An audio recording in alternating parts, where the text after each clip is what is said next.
Santa Monica's birthday comes with a soundtrack.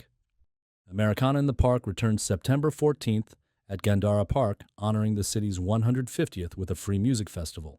The lineup features Rayo X, Howe Freebo, the Gumbo Brothers, and Babilonia, plus food trucks, kids' activities, and family fun all afternoon. Tennis meets community in Santa Monica. Santa Monica High School senior Russell Ma founded a local chapter of ACEing Autism, a national nonprofit using tennis to support children on the spectrum. The program, now hosted at Santa Monica High, has drawn dozens of families and volunteers, helping kids build social skills while staying active. Fall sessions begin September 21st. Malibu takes its first big step after the Palisades Fire. The city just issued its first rebuild permit, 7 months after the blaze destroyed homes. Officials say each approval marks a family's path back, with more permits expected in the coming months.